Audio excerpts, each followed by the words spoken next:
It's films for myself. 2 or 3 times I filmed that I stopped the project here in the attic. In June 2016, September 2016, Christmas 2016 I filmed how bad it goes, and now it's March 2017 and I want to film for myself that what I have overcome in 12 months. Alright. And that it's that has still hope. Yeah. So what I can do now is charge the batteries. Maybe I'll show you the batteries on the back there.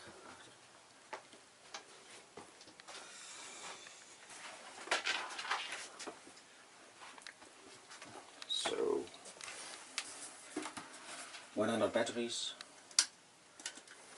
Battery management system that controls the temperature and the voltages of these 85 batteries. This is my self-made high voltage box, and this is the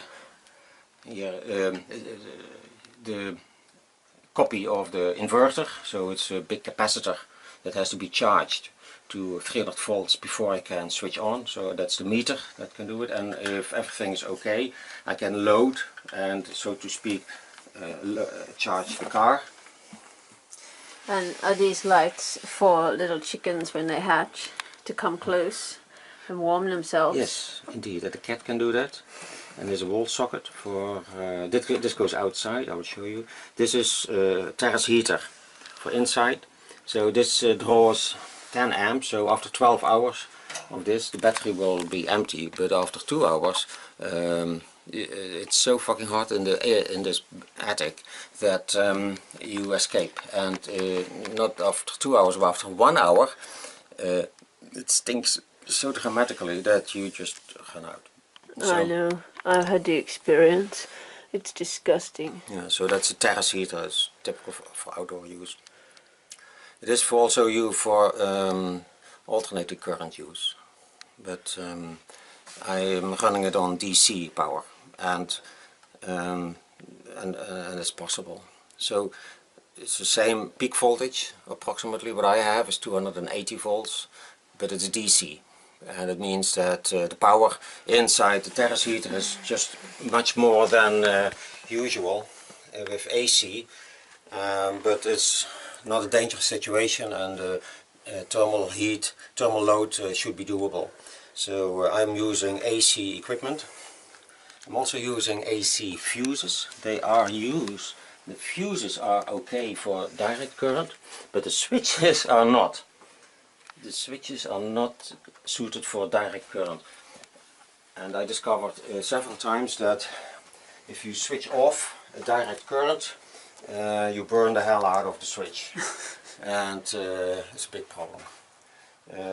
Any switch, and it's same for relays and stuff. So it's totally different world, and it starts to burn. You can hear it, and then you know there's a spark in the switch what you switched off, and then I have an emergency switch here to switch off everything that I have used several times. And the pre-charge resistor is finally done, finally covered. You what? The pre-charge resistor was not okay, but I changed that. I skipped a complicated part, which is the DC-DC power. Just leave that. That means the 12 volt battery will be charged permanently during the drive. And here outside is the heater that I will switch on in a minute. And in the night it's glowing red. Yes, it is. So It's red light district. I'm going to switch it on, and then I will, let me see, have to this one to monitor, and then you can monitor the voltages in the system.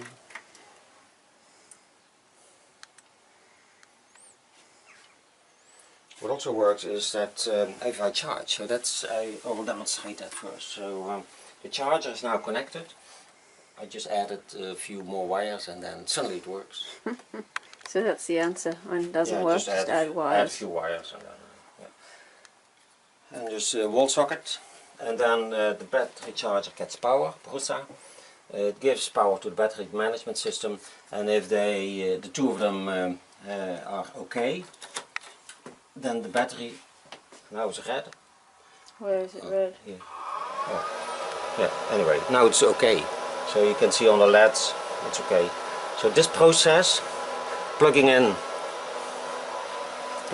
the power in the wall, and then the battery starts charging, took me 12 months.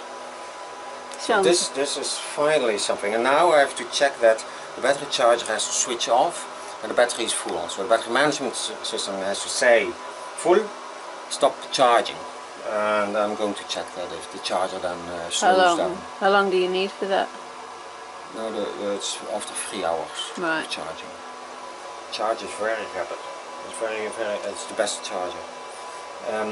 So, and then if that's working, the charger slows down when the battery is full, then I have a successful setup. The setup of the batteries with the charger is something I started in February last year with. Next is the inverter. Okay, now I'm charging. I'll show you. And then we go to discharge, and then everybody is discharged. It's dismissed. Okay.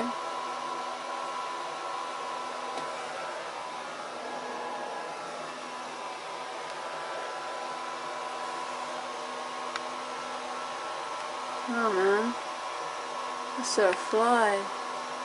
Yes, fly. Wow. Yeah, but that's because I left the window partially open.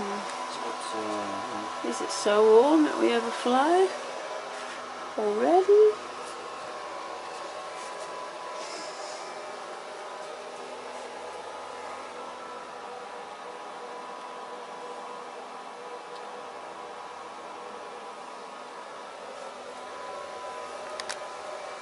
Yeah.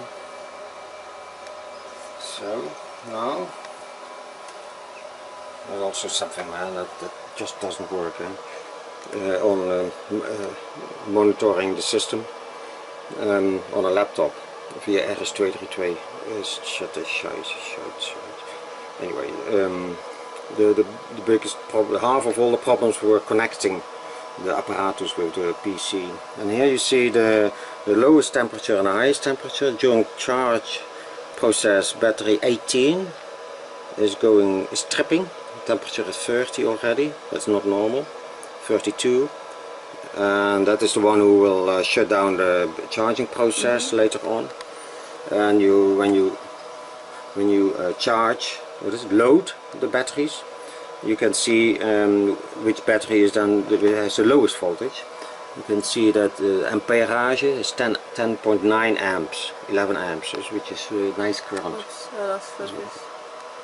Yeah. 11 amps is a very high current for charging an electric vehicle. Well, nowadays it's more is possible.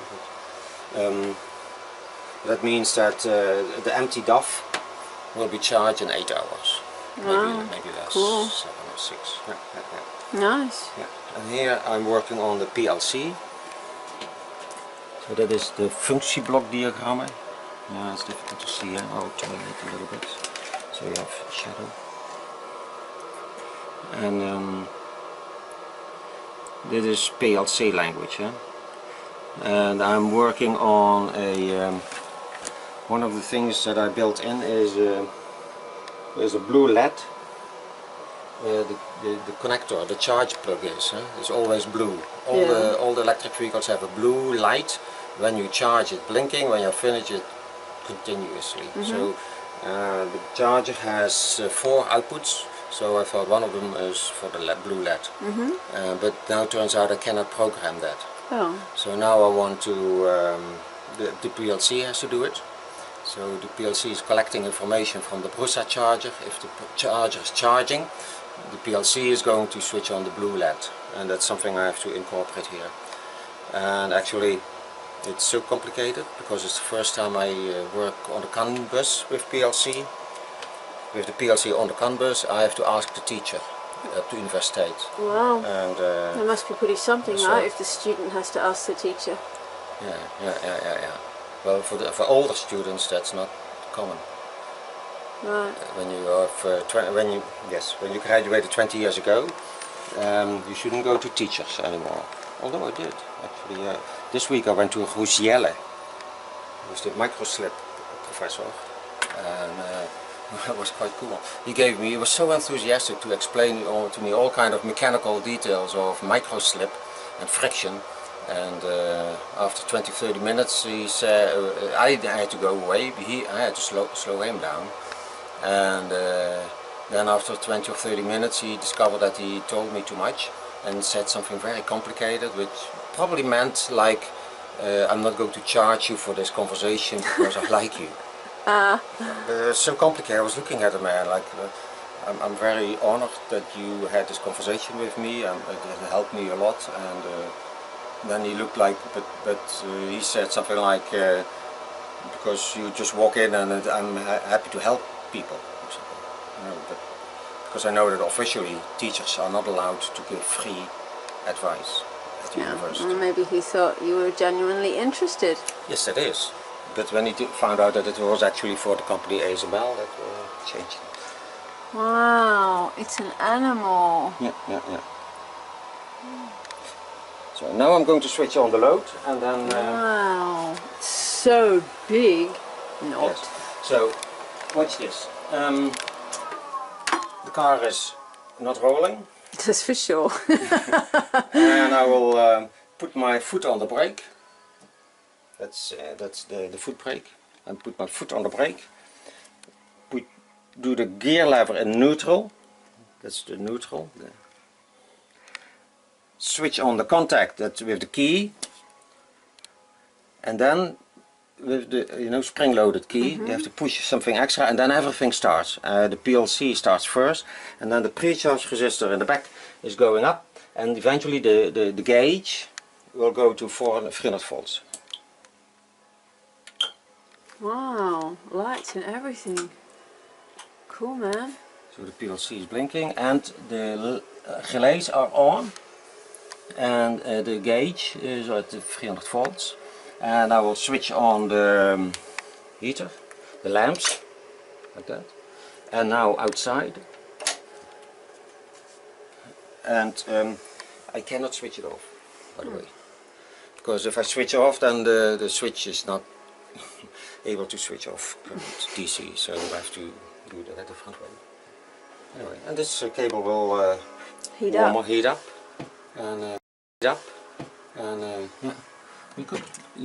I could push Cathy's face on the. Yeah, I think she will appreciate prove to that. you that it's hot. Just put your finger on it. I think we stopped the film here. Okay. So it's rolling again. Project is rolling. 1 year. Nice. Good dat je zin in. This goes in the bin, and this cheap thing is the winner. Because it works. MP3 file plays just like that with the DF player. €6, whatever. No hi-fi whatsoever. But it just works. What a great success. I'm so happy with this device. I should have done this much earlier. I skipped all the files from the rest, and wow, I'm glad. So too bad about those 8 Saturdays, but I'm saved. DF player and MP3 audio messenger now works. Great.